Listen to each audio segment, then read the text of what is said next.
got a little LS swap update video for you guys right now. Lots of new parts lately. There hasn't been too much action going on up until today. On our way to pick up a second motor right now. Don't worry, there's nothing wrong with the first motor. We're not straying away from that first 5.3 that you guys already saw. We're actually on our way to pick up a 6-liter right now, and here's why.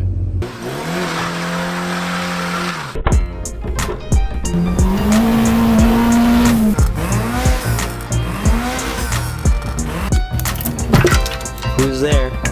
Connecting rod. That's good.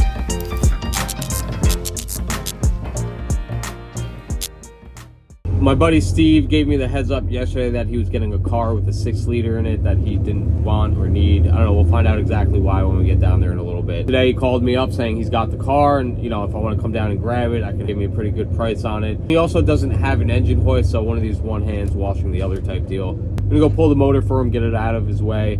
I don't necessarily want to switch to the 6-liter because we went with the 5.3 for a few reasons. The main one being that the fuel economy. The 5.3s are better on gas, and they're cheaper to get your hands on, more abundant, blah, blah, blah, blah, blah. The cost of entry for the 6-liter is probably one of the reasons why I wouldn't really be quick to do it. But again, they're also harder to find, and the fuel economy is worse. So we're gonna go pick this motor up anyways. I'm gonna sleep on it a day or two, make sure I don't want to go with the 6-liter anyways, because now I'm able to get my hands on one for cheap enough to kind of make it worth considering at least.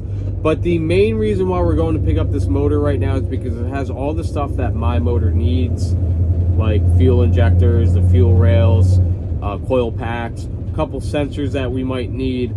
There's a bunch of reasons why it makes sense to go get this motor. If I decide I don't want to go with the 6-liter and we're left with a good healthy engine just as a spare, I'll see if Matt wants it. Maybe Matt will want to sell it if he doesn't decide he wants to use it. All a part of the deal here. You know, I gave Matt the GTI and a bunch of parts for it to help me with the labor for this, but you know, I still want to pay him a couple bucks when we're done with it, because he's gonna have a good amount of effort and time put into the swap for us. So we're gonna go pick that up right now, and then we'll go over all of the parts we've got so far. We're pretty close to being ready to pull the motor on brown sugar and start getting the new motor in. So, sitting in a Mazda RX-7. No transmission, so pulling it out's even easier. All I did was I put the timing chain, timing gear.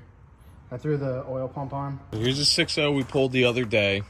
Already got the intake off, which had all the fuel rail and... So there's two different styles. There's the one that has a return, and there's one that don't. So, because the other option is what some people do. Some of these engines had a deadhead system. So basically, there's a regulator and filter all in one that's like on the frame rail somewhere, and then it has to run to that. But we want the one with a return. You want one with a return, because then you can actually control it and stuff if you end up wanting to do boost or anything. Yeah, so we're going to pull a couple sensors off of this. The starter's still on here. I got to take the RX-7 mounts off of here and give them back to Stevie. In a minute, I'll show you guys all the other parts we've gotten so far. All right, motor sealed back up.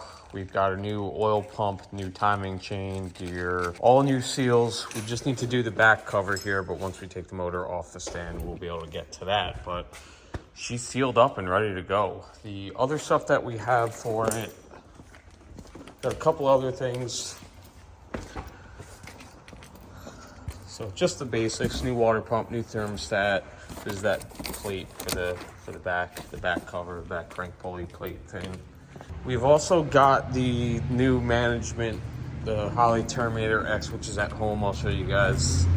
Coil packs off the 6-liter. The new stall converter came in the other week too. High stall and heavy duty torque converter, so that's cool. We've got to switch to 410 gears to make this all work, which we'll show you guys on a later date. We're also gonna do a rear diff locker. So like I said, that's for a whole nother later date. It's all torqued. This whole torquing thing doesn't seem that sexy to me. No. It's a pop culture thing, I guess. Torqued. Fully torqued. What's left? The 78-75 billet turbo. We're just gonna make some manifolds. I've still got to buy headers. I've got to buy... we got headers. Oh, do we have headers? I mean, I have the old ones for my truck will probably work. Okay. I mean, Yeah. they're cheap anyway, but like... Yeah, if we don't have to buy it, then there's... I've got to buy mounts still. I've got to buy a flex plate. So we still got a couple more parts orders to put in, but we're kind of there.